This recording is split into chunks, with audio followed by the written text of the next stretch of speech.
This is the Criterion Creeps podcast, and tonight we're talking about Pickpocket from 1959, directed by Robert Bresson. The synopsis, RJ, from Letterboxd. Yes. Michel takes up pickpocketing on a lark and is arrested soon after. His mother dies shortly after his release, and despite the objections of his only friend, Jacques, and his mother's neighbor, Jean, Michel teams up with a couple of petty thieves in order to improve his craft. With a police inspector keeping an eye on him, Michel also tries to get a straight job, but the temptation to steal is hard to resist. Damn. Is it that hard? It's not easy. It's addicting.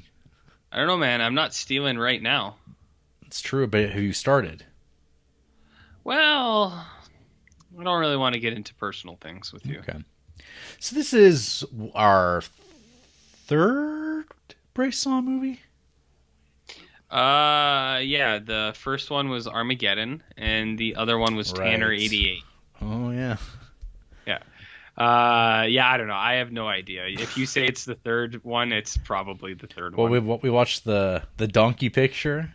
We've watched those country priests dying of that stomach cancer.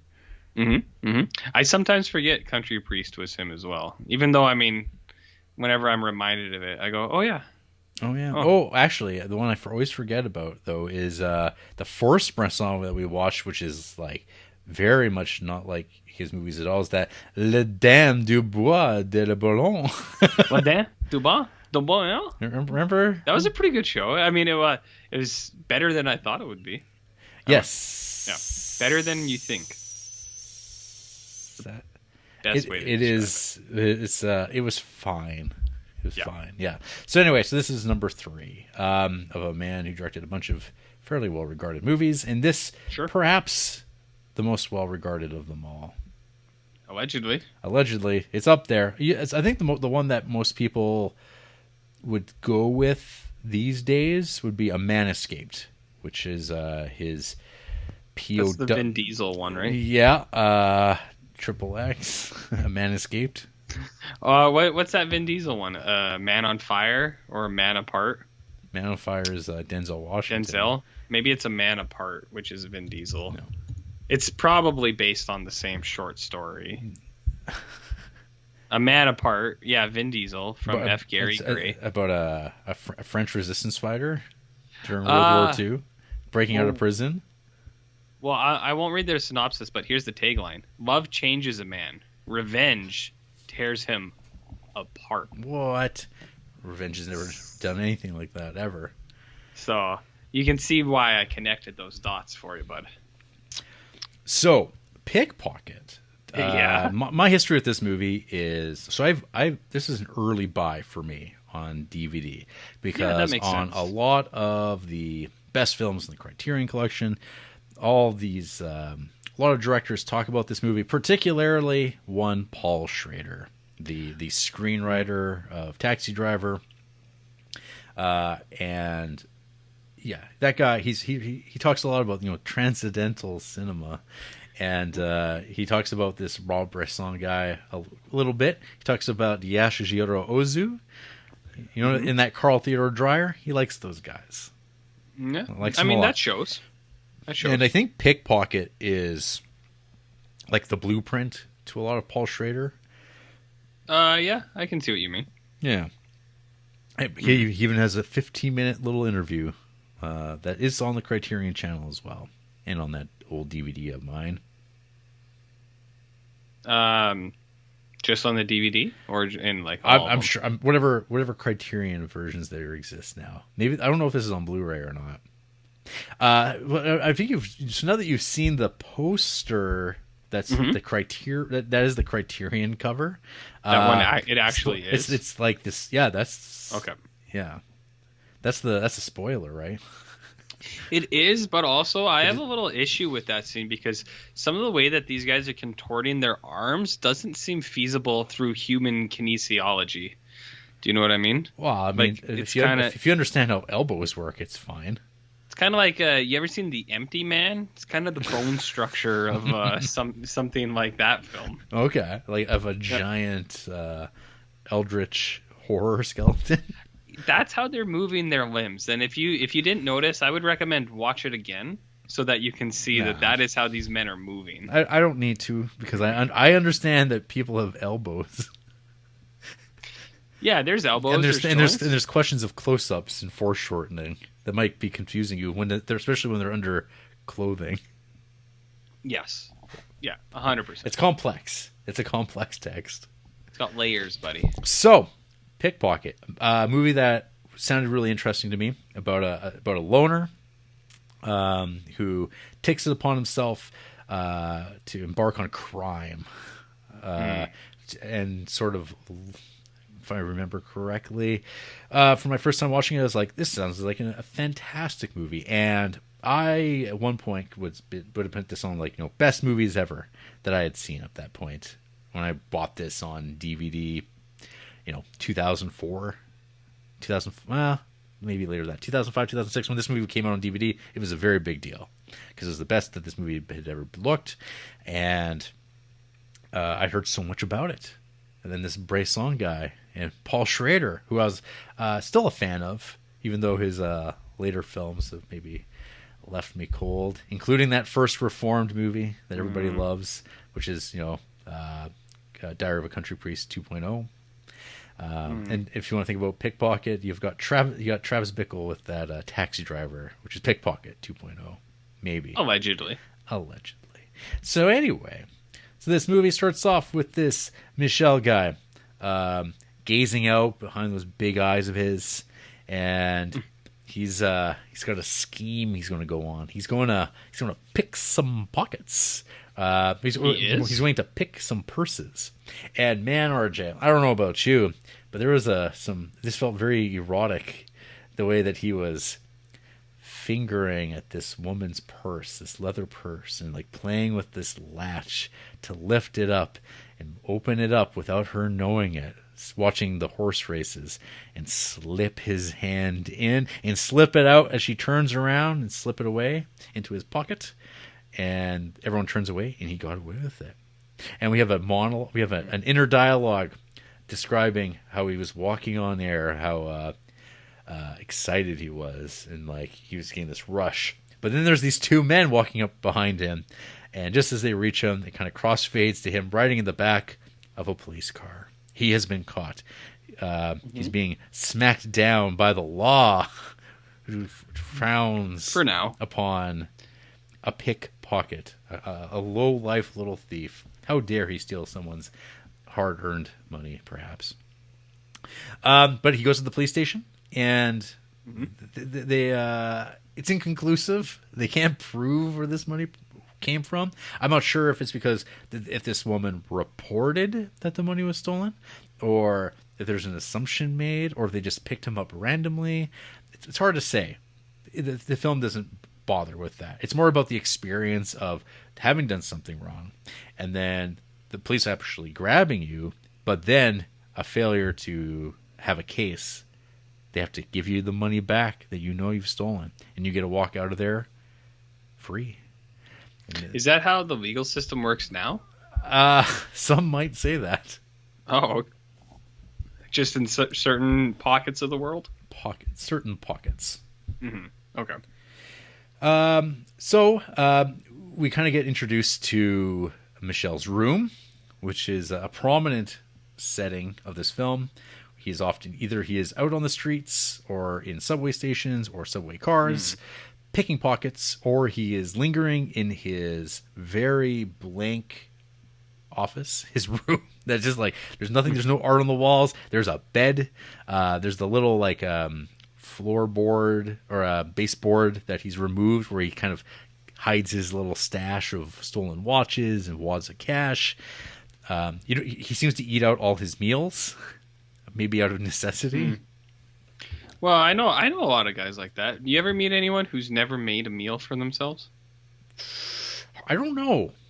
Like, there's a couple guys I know who are pretty close. Okay. Pretty close. It's like, have you ever cooked? And it's like, no. Don't need to. Well, cook McDonald's right there. That's right. Save myself some time. No dishes. And they go, skip the dishes. Oh, yeah. That's we should get some royalties there. Right there. What a plug. Uber Eats. Uber Eats. Give us money. No. We'll talk about you all fucking episode if you want. Give. So I don't know, RJ. Did you ever get any Joker vibes watching this? There's some definite incel vibes in here. I was gonna say, I'm like, RJ's gonna be talking about incels this week. So the reason why, because so obviously Joker is riffing real heavy on those Taxi Driver vibes, and this is a step back from that. But the reason I thought Joker was this because of his mother. That you don't actually, but you don't actually get an interaction of. You have a man who's avoiding seeing his mother. She's dying, and he wants nothing to do with it. He refuses to see her. He's like, "Well, no, she doesn't want to see me. She's sleeping. She needs to rest." And he's like, "No, she wants to see you." No, I'm good. She's too tired. Mm-hmm. She cannot see me. That's wrong country, RJ. Oh yeah, Barry, Oni. Yeah. Oopie. Okay. I got you. But his this mother's neighbor, this Jean, she's kind of looking in after her, and she's like, "Well, you should go see her, Mom." Yeah. But he's like, no. I'm not going to see her. That's the accent, right? It's more haw. You're doing it wrong. Oh, okay. Yeah. Okay, sorry. Yeah. You go ahead. Gotta keep you straight here. Yeah, I know. Okay. I'm trying. So Michelle, he's got a buddy, Jacques, curly-haired guy. Yep. They're glad about. They're hanging out. There's some dates that go on because Jacques is into the Jean girl, but Michelle, he's thinking about his the next move for an aspiring thief. They're hanging out at bars. One of the inspector, mustachioed inspector, he comes to this cafe where they're having these conversations, and Michelle's like, "Well, I'm going to go over and talk to him. I want to have a debate with this cop." And that's what people do, hey? And even now, people still do that. It's like, I see a guy, I'm going to go debate him. Mm-hmm. He's going, debate me, bro. And they go, leave me alone. Get away from me. Yeah, they go to YouTube comments, and they want to have debates. Debate me, bro. And you go, no. And it's like, my intellect is so big that you can't even physically, mentally prepare for this. Yeah. Go, okay. So, Michelle is trying to posit an intellectual standpoint for which there is a philosophical stance one could stand on to justify being a thief if you're smart enough to be one. Yeah. Yeah, there's some skill involved. There is some young man arrogance on display here. Yeah. Yeah. Yeah. Which is the way it is, I guess. But I mean, if you're trying to convince the police that, hey, I'm not guilty of being a pickpocket, I'm going to come over and talk to you about exactly that, justifying how it would be fine to be a thief if one were to be one. If one were to be a thief, this is how you would do it, right? I believe. So this kind of leads into we get these sequences of Michelle hitting the streets, and he's trying to work toward his craft. He wants to get away with things, and he's trying to get better. He's trying. Yeah, he's not too bad. He's doing okay. Eventually, his efforts, his work, catch the eye of another professional pickpocket. Who doesn't have a name, but he's played by a man named Kasagi, who is a actual professional sleight of hand artist. On the DVD, there's a little TV special or a clip from a TV special he was on back in the 60s of him just doing sleight of hand tricks in front of a enraptured audience. We're like, oh my god, look what he's doing with those coins. Well, I mean, Jarrett, I don't know if you know, but this is actually the inspiration for the Irishman cover. Hands. Hands. How much of the screen time do you think is dedicated just strictly to hands? Well, you haven't seen anything yet until you've seen Bresson's L'Argent. That is about hands. That one's hand. That's more hands than Pickpocket. Maybe, or just as much. I'm not gonna call you a liar, Jarrett, but I'm just gonna say I question it. The poster for it also hands. Also hands? Because it's two hands exchanging money. Okay. I see what you mean. And the banner on Letterboxd is a pair of hands holding up a dollar bill. Okay. So Bresson just loved hands, do you think? That became a motif.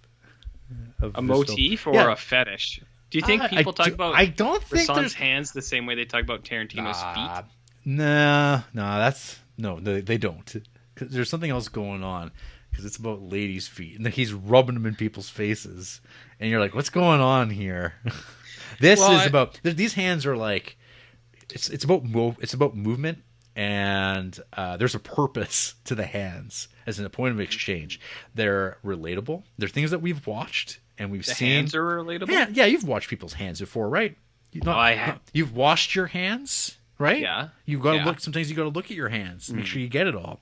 But you've watched other people's hands. It's just one of those things we don't even know that we do. We watch people's faces, and that's something that he also does. But so one of the things that Bresson is kind of known for is he uses his non-professional actors often in his movies because he wants these particular style to the performance where they're not actors, they're kind of blank. Which I was watching this like 6-minute little clip of these two interviewers talking to Bresson who were just grilling him because apparently Pickpocket was not doing well ticket sales wise because I guess like A Man Escaped was like a big success with audiences because it's more of a universal story of like a person. He's a French resistance fighter trying to break out of a German prison because otherwise he's going to get shot.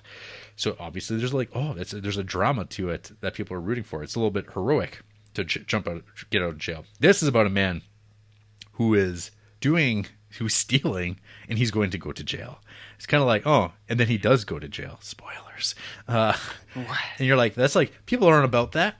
And then you have all these, the style of performance from his actors, which is what he demands, or would want from his performers, of being like kind of like blank, which they were like, well, that's not how people act. And he's like, well, no, I think they do act this way, which when you think about it is true. People don't like, oh my God, I can't believe this is going on. Unless they're like a certain type of person. But most people, you don't know what's going on inside their head. They might just have like an expression of like, I can't read them. And they're having a conversation. They might be masking what they're really thinking. And so you're getting these exchanges between two people who are fairly guarded, who don't want to overplay their hand, which I think is more naturalistic. But in theater, and something that Paul Schrader talks about in his interview kind of commentary on this movie is, sorry, I just completely blanked out. What is it? I don't know. What is it? I don't know. I can't remember. I was going on the train and it got derailed. I mean, it should come back to me though. It should come back to me. Okay. Well, maybe I can help you out. Say that last bit again. Let me see if I can fix it for you. Beep, boop, beep, boop, boop, boop, boop. Yeah, that's totally what it is. Absolutely. Definitely. You see where I'm going with this. It's 100%. Okay, so what Schrader was talking about is the kind of movie that Bresson is making is very counterintuitive to what movies are. I think he says it's like film is not a very spiritual medium. And if you want to convey quietude, which I think this movie does, film is not maybe the medium you should be doing, but here's Bresson anyway, portraying exactly that. These like very low-key, somber movies. The film at its strengths are its ability to, evoke emotions, empathy, movement. These are all me paraphrasing Schrader. Psychological realism is its strong suit. And Pickpocket and the way Bresson's making this movie and his subsequent movies is at odds with those strengths. Oh, okay. I think I see what you mean. Yeah. Or what Schrader was saying.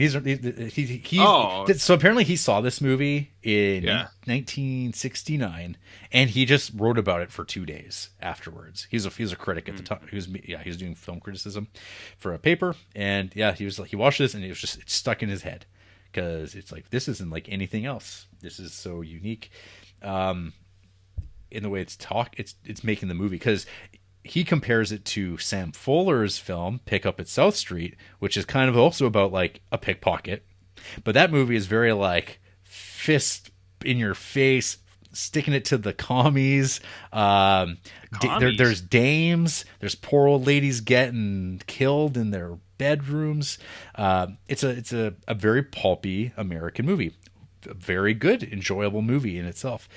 Pickpocket takes the same subject matter and completely just drains out that sort of drama to it.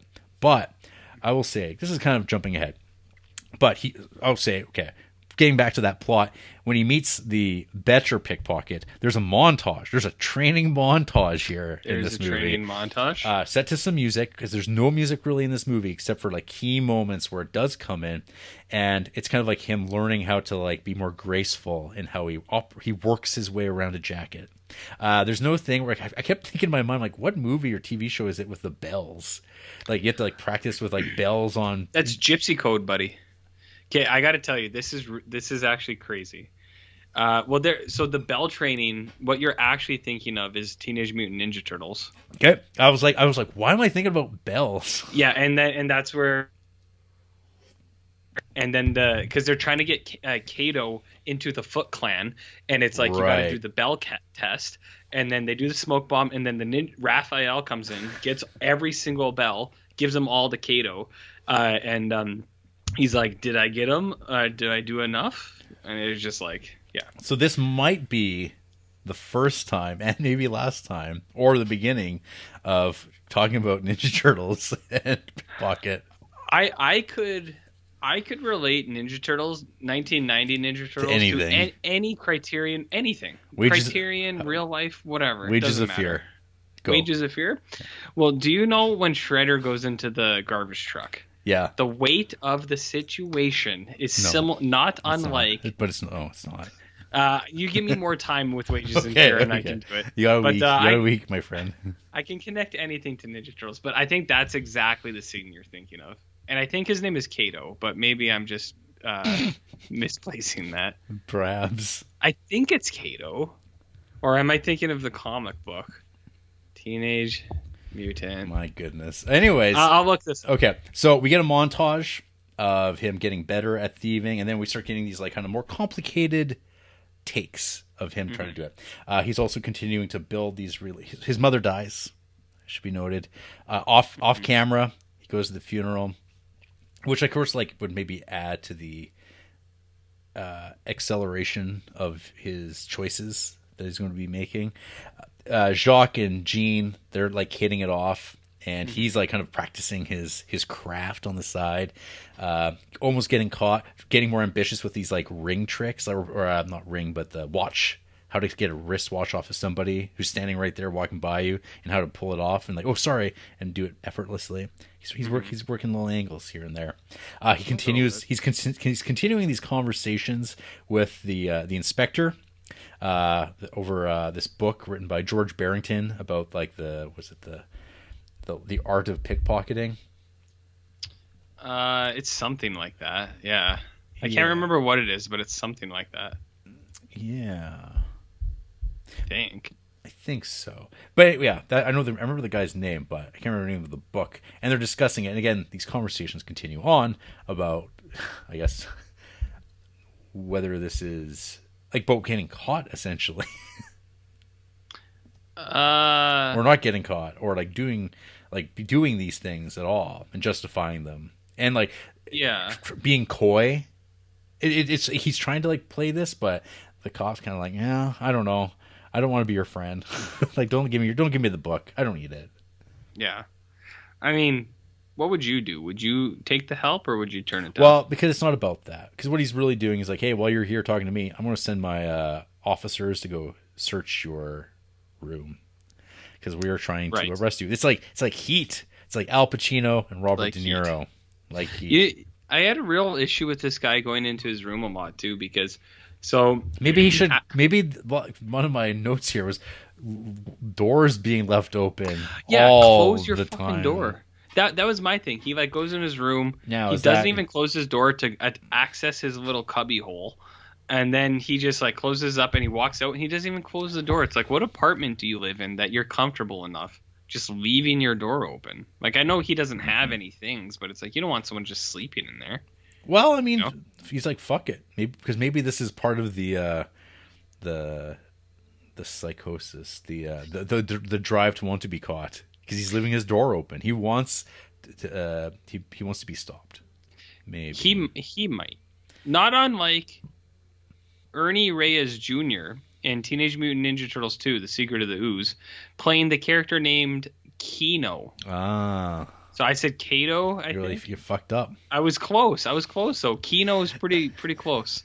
So, when he's all talking to the inspector, he tells him about the story about his mother comes up. Yeah. And it's about how does it go? His record of his mother's money stolen. We reported it, but then charges were dropped. And of course, because she's like, oh, my son did it. So this impulse, it's been there for a while. I mean, isn't that always the case with these guys? Yeah. Do you know what I mean? Yeah. We get one big score, which I would describe as Nolan-esque. Oh, in which way? I don't know. Like, it kind of came to mind. Like, to me, I was like, man, you just know that Christopher Nolan loves this scene a whole lot. Because it's like, it's cool looking dudes in suits doing their job at their best, and there's like, it's in and out, and you're like, there's one guy's here, he takes this, he drops it to the other person, but that person's going to drop it over that way because you never know who's watching. You gotta do it faster than anyone who might be watching you can observe, and you gotta make sure that the other person doesn't know. So it's like a heist. All like going through the train station onto the trains. And it's got a real great rhythm to it, and it's all eventually it's like you can see it from far, and you get these close-ups. And it's really weird because Paul Schrader says there's no close-ups in this movie. I'm like, yes, there is. That's complete bullshit. Half the movie is close-up on hands. I guess he was talking about people's faces more, but I'm like, semantics. Paul Schrader, get out of here. Mm-hmm. Get out of here. Bullshit. So he's like kind of like pulling these heists, and then the heat's starting to come down on him a little bit, though. Heat? The heat. Oh, okay. The big heat. But he takes off. And there's this tension of like, is he going to get caught? Is he going to get stopped? He doesn't get stopped. And he goes on a bender all across Europe, gambling, women. Who wouldn't? And he winds up back in Paris. What happens there? Well, he finds Jean, who has a baby with Jacques, but Jacques is no longer there. And now What's Jacques doing? He's fucked off. Fucked off? He's fucked off. Not a good dude. What's his deal? I don't know. Bad guy. Michelle's like, well, man, I set these guys up, and I feel really bad about this woman who looked after my mother. Now she's got this little baby. I better get a job. Don't want to be a thief anymore. But one day, an opportunity of like, the horse track. There's this guy looking at a paper, and we're looking at the horse races. And like, maybe we'll head down there and play the ponies. And then of course he loses, and he's like, well, bummed out. But he sees this guy with the paper again, and he's like, hey, look at this fat wad I got in my pocket. Look at that. Am I right? And he's like, oh shit. And he sees an opportunity, and then we get to the movie poster. And we get this sly hand going up, making its way there. And he gets that money out. But then you see other hands appear. And then click of the handcuffs. And it's like, well, Michelle's getting his wish. To have more hands? We should have had more hands. He's like, yeah, I really got greedy on that one. It's too good to be true, but he gave in, and so but he's getting to go to jail, just like I'm sure Bresson's probably inspiration point of Dostoevsky's Crime and Punishment with our criminal. But it gets a little truncated, and of course, well, he's going to jail, but Jean will be there for him. Jean's going to be there? Well, she's with that baby, and there's some like head nuzzling through bars, and he's like, "Get out of here, go on, get. I don't want you to be here." And it's like, "Well, no, you just wait right there." It's like, "No, you can come back. You just wait there." And then he's immediately taken out like by the cop, and you're like, "Is she supposed to stand there?" But I'm still surprised by your dog-esque approach. Go on, get. Okay, I see what you mean, Jer. So, that's the movie. Yeah. Paul Schrader has described this film as an unmitigated masterpiece, and as close to perfect as there can be. I just want to say, for all the people out there who don't know, because like some people might not know Jarrett, but Paul Schrader is he was the lead actor in the Mad About You TV show. So I just so people don't know, that's Paul Schrader. Yeah. He was the lead. I can't remember his name. It was like Greg or something like that. And his co-star Helen Mirren. Helen Mirren's in there for a bit, and then she did get recast eventually, but she was in there for the general thing. Curious. Werner Herzog also praised this film, calling it phenomenal, and it just makes me ache. So intense and so beautiful. It makes you ache. It's so beautiful. They sound like a bunch of cocks, these guys. And what's this, RJ? What's this? British-American filmmaker Christopher Nolan was influenced by Pickpocket, along with Bresson's other film, A Man Escaped, for his film Dunkirk. For Dunkirk? Yeah, it's like, well, I'm thinking the Following. Following, Inception. Yeah, I mean, definitely Following. Yeah, Following for sure. But more than I think Dunkirk. But maybe someone will make a point of it. So this like stream of movies that kind of like comes out of Bresson that I really like a lot is there's the Dardenne brothers, who I don't think you've probably ever seen any of their movies. They're like really good. Like they are kind of Bresson-ish, but they're very contemporary. They're very watchable. They don't feel like a 1959 movie, like a Criterion 1959 French film. These are French films as well, but they're just they feel modern. So like they're a lot, I think, more easy for an audience to maybe throw on and watch without like feeling like they're doing this for film history purposes. Which isn't to say that I think Pickpocket feels like that to me, because I don't actually. I think this movie, so it's 75 minutes long, so it's short, which is a blessing always. Yeah, if every Criterion was 75 minutes long, we could do this podcast for 50 years. Forever. But they're not. But they're not. And we won't. But yeah, anyway, sorry, keep going. Yeah, so the one thing too with this movie at times I was thinking about, and I was wondering, because at times I'm wondering, what's RJ going to think about Pickpocket? And I was like, there's like definitely elements of this. Like there's like kind of this coldness to it that I'm like, this kind of reminds me of Michael Haneke a little bit. And we all know how RJ feels about things like Funny Games, and I don't know about the rest of his oeuvre, but like this the Haneke verse. The Haneke verse. I haven't seen anything else other than Funny Games. The HCU. Yeah, Haneke Cinematic Universe. Yeah. I haven't seen any of the other. There's a couple of his movies I want to see. Like what's that one? Is it called the old lady one, Amore? Yeah. Yeah, I want to see that one, but Funny. All I've seen is Funny Games, really. I think, and not a fan. Mm-hmm. Let me see. Let me look up Haneke. Funny Games. But okay. Anyways, keep saying what you're saying. You were wondering if I like it, and you were comparing it to Funny Games. Well, I was thinking about Haneke a little bit. You're thinking about Haneке. Well, particularly his Bresson's later movie, like L'Argent, feels very Haneke-ish. Like, he has this elliptical editing style where it's like you have short scenes and then they just cut and then you move to the next scene. I think that movie's a big influence on him, and so I imagine he probably also is liking that Pickpocket as well. Probably just because it's like it feels like the transition point for Bresson. Like, as he's moving along, he's like, these are more of the movies like I would like to make. Is these very minimal suggestions of a story that are stripped down and about hands. And just hands. I for one am a fan.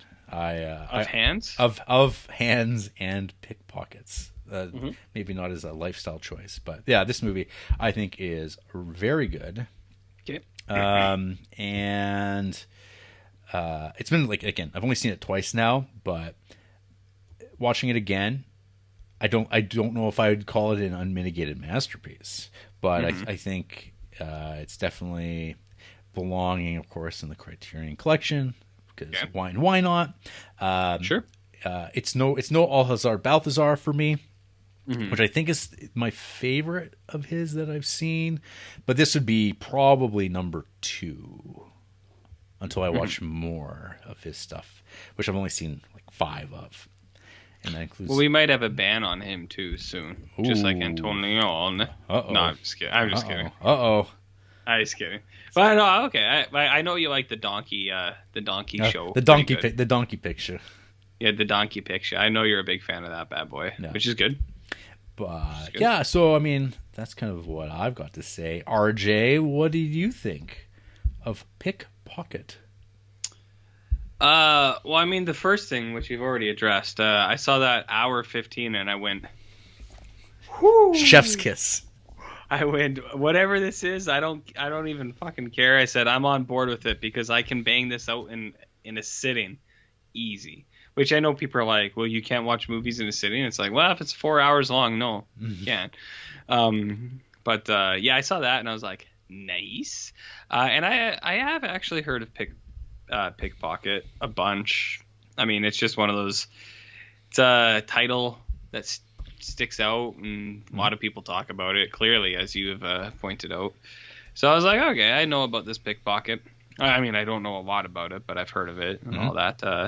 So I threw this bad boy on, and there were certain things that I liked. At first, I was kind of like, ooh. I was like, I like how slow and deliberate some of these scenes are. And I went, ooh, I like this focus on hands. I mean, you've been talking about it a lot. Like, I know. It's almost like you knew it was coming. I know. I liked that quite a bit. And then the only thing, one of the things, is I liked it. Short. I was like, say that again. Even though I liked those things, they just continued on and kept going. And I was like, well, even though this movie is kind of short, I was like, there's a lot of hands in this. And there's a lot of slow, deliberate scenes in this. And I was like, which I like, but I was like, man, they're really going for it. And I was kind of watching it, and I was like, oh, okay. And there were several points, I think, that lost my interest, where I was like, this is going on too long. And even though I liked those scenes, especially early on, I was like, oh, I like this. It happened a little bit too frequently for me, where I was just like, this is too drawn out. This movie's only an hour and 15 minutes. This is too much. So anyways, I haven't really said I like Pickpocket, but there are certain things about it that I was kind of like, it's like, I don't know about this Pickpocket. Some of it's a little wonky, so I know I'm probably gonna get a bunch of hate for that, but I don't give a shit. You come at me, you weirdos. One of the things I didn't like was the scene that I think actually people probably most like, and it's the one you talked about too, is the really polished heist scene. I was kind of like, I don't get why there's so much theatrics to it. Why does the wallet need to change hands like 19 times before they ditch it? Where it's like, I know they're trying to like move it down the line so they can get rid of it inconspicuously, but it almost seemed like too much for me, where I was just like, It's like one dude's got the wallet in his shirt, and then he gives it to another dude who's like in a hot air balloon, who like passes a plane and gives it to another dude, and then it's like I missed the hot air balloon. Yeah, well, I mean, you would, you blink and you miss it, but it's just like it passes so many hands. I was like, why are they? I know they're doing it because it's a movie and that's what you're here to see. But I was like, I think they're overselling this a little bit, and not that it's like a bad thing, but that's kind of one of the things that I noticed where I was like, I think they're doing too much here, a little too much. Even though it was flashy and it looked nice, my mind was just like, my mind went to like the steps to it, and I was like, I feel like there's too many steps involved. I feel like you could give it to one other guy and he could have easily thrown it out the window and you would have been done. But oh well. I like the setup. I like that this movie is just about pickpocket guys and like this crew of thieves basically. I like the training montages for or not even montages, but like the training scenes for the pickpocket stuff. I did like the drawn out scenes and like the deliberate scenes for a while, and then I'm not gonna lie, I kind of got bored of it after a little bit, and I was like, let's move on. But I liked all that stuff, and I can see why people really as Jarrett would say sometimes, cream their jeans over some of this stuff. I've heard you say that before. I can see that, and it's like, yeah, I get it. It's like, it's, even though it's not doing that for me, I get why people like it. I thought it was good, but I think the Donkey Show was better, and Unmitigated Masterpiece, I don't know, I think that's a little strong.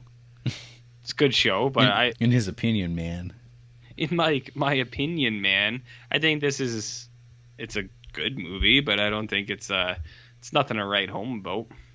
I'm not gonna tell my dad to watch Pickpocket. I'll tell you that much. How many movies do you tell your dad to watch? There's a couple I'll tell him to watch. He's a little too busy for movies, but there are some movies I know he'll like. He really likes TMNT 2. I mean, he's a fan of that. I think the last movie I've heard him talk about that he really liked, I think, was Django, like Tarantino's Django. Yeah. He's like, I really like that movie. I was like, well, it's a crowd pleaser. It's a crowd pleaser, yeah. But what was I gonna say? I don't know. Pickpockets, for me, it's fine. There's stuff I really like in it, but there's some stuff I'm like, I don't care for this. So I don't know. I know a lot of people really like this thing, and it's like, that's cool. You like it if you want. I'm somewhere in the middle, I think. I don't know. To me, it is okay, my man. All right, and where do you lean? More not unmitigated, not okay, but somewhere in the middle of that, potentially. Oh, but between your middlingness or unmitigated masterpiece? Yeah, you're probably somewhere. And talking about the aching, the ache of it. Yeah, I'm somewhere in the middle, I guess, between those two positions. Yeah, I mean, I love the elegance of like the I don't know. It's just like, it's pickpocket. It's like, well, how do you? I mean, it's kind of it's pretty interesting because, like, to me. Yeah.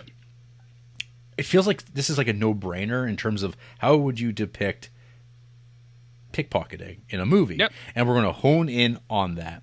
And they're going to show it. And you're going, well, yeah, that's exactly in my mind how you would show it, which I think speaks to how influential this movie kind of is, despite the fact that it's kind of viewed as like kind of like uncinematic or like depicting. But I think movies and like the people that this has influenced have definitely been drawn to how you could just tell a movie with like close-ups of hands and build tension with hands and like how they're going to like not getting caught.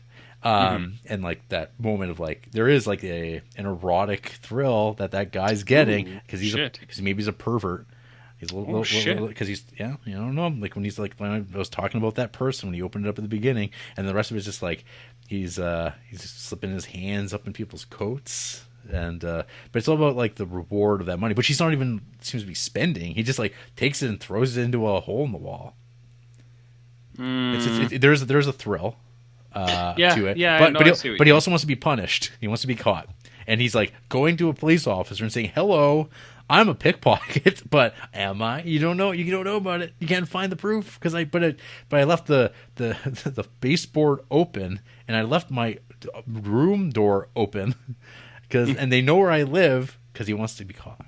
He wants to be caught. But the movie doesn't bring attention to that. But I was just like, because there's a real emphasis on like doors being left open, which is like a kind of a thing that if you don't want to be caught, you would definitely not be doing that. It's like close your door. Close your door. Close your door. Otherwise, people are going to know your business. And you never see like anyone else in that apartment building that he's living in. It's just like empty, and it's just this barren space. And like, you see the streets. Like the streets are filled with people. They're all conversing, and this guy's kind of cut off, isolated. He's got his diary. That even like when he gets into the thrill of doing it, he forgets to start. He's like not even writing stuff anymore because there's the scene where like, the inspector comes up and he just brushes off the layer of dust. He's like, "Ah, yes, you've been up here, not going out at all, working in your book that you haven't touched for, like long enough for like a big thick layer of dust to collect on it." Well, sometimes nice little things like that. I just think that so much of the aesthetics, maybe not of the entire movie itself, have been worked out to make it more palatable and have been absorbed into a lot of other filmmaking. So this is kind of like where a lot of that kind of comes from. Yeah. Yeah. No, and that's what I mean. Like I get it. Like I see the good parts of it, and I can see why people are really into it. It's like, yeah, it's pretty cool. It's got some nice stuff going here. Didn't quite really make it pop on my end. Pop, you know what I mean? Pop those hips. Yeah, I didn't make it pop. But, I mean, I see where the merit is. It's just, it is what it is. For me, at least. But, yeah, Pickpocket's got some cool stuff. Definitely. It's got some okay stuff, but it's got some cool stuff for sure. Hands. You want to hear about who hates this movie? I wonder who hates it. People who talk about the hands? Well, it sounded like Justin Peterson wasn't a fan. So yeah, he was definitely not a fan. Yeah. But, let's see. We have Alan, half a star. Just wrote, "I should stop giving Bresson a chance." I mean, yeah, if you don't like it. I mean, this person, I don't know. Look, Mahjong, Le Cirque Rouge, Killing of a Chinese Bookie, Magnolia. Seems like they like movies similar to this one, just not this one. You know? Egg Eater 69, half a star. Eater. "This movie is boring. It sucks. It's fucking shit. If there was a feeling that I felt, it was sleepiness and a constant awareness of the way I was sitting. Made me almost fall asleep. Fuck the person who made me watch this, and fuck the idiot who made it." I mean, this person's a little unreliable, Jarrett. Yeah?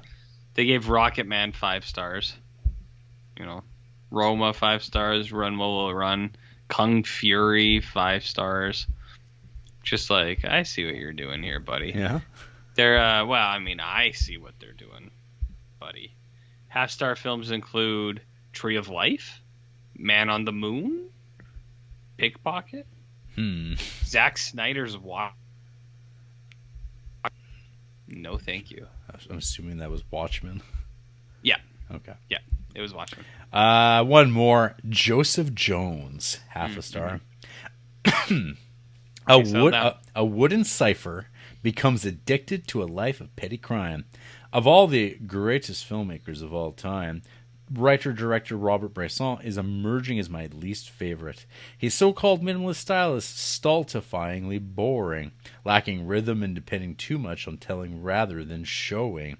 He lacks any ability to direct the amateur players he casts, leaving them to stand still, reciting the bland dialogue without any emotion whatsoever, and he takes potentially intriguing ideas, such as updating Dostoevsky's Crime and Punishment here, and creates a reductive, simplistic concept.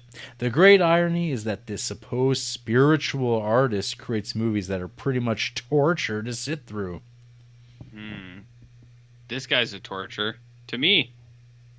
You see what I did there? Favorite films: Dr. Zhivago, Peyton Place, Once Upon a Time in the West, Titanic. But here's where it gets confusing. Half-star films. We got Pickpocket. Then we got Wolf of Wall Street, Melancholia, Beast of the Southern Wild, Boys Don't Cry, The Grey, and Hannibal. Those are all their half-star films. I can see The Grey and Hannibal, but like Boys Don't Cry and Wolf of Wall Street and Melancholia, are those half-star films? Sure. I don't think so. I don't know. Just want to stick it in there. Stick that knife in there. Let everybody know, hey, I hate this. I hate it. Strange. I mean, there's some pretty popular reviews. I was mentioning these. How much pocket would a pickpocket pick if a pickpocket could pickpocket? And alternate review: Michelle can pick my pockets all he wants. That's some letterbox thirsting right there. Excuse me? And then we got Brendan O'Hare, who wrote, "If this guy tried to pickpocket me, I'd kick his ass." Oh my god. That person didn't write that, did they? They did. Oh my god. Oh, it's funny, RJ. Oh my god. Actually, I know this Brendan O'Hare guy. They write good movies. Hey, they like Tree of Life. Check that out. Would you kick their ass? A pickpocket? I don't know. I mean, it's this is the curious thing, right? It's like this is a movie from the criminal's point of view. He's a bad guy to the people who, maybe they're relying on that money to pay rent or buy food. So is he targeting people specifically on wow, they won't miss the money so much? Who can say?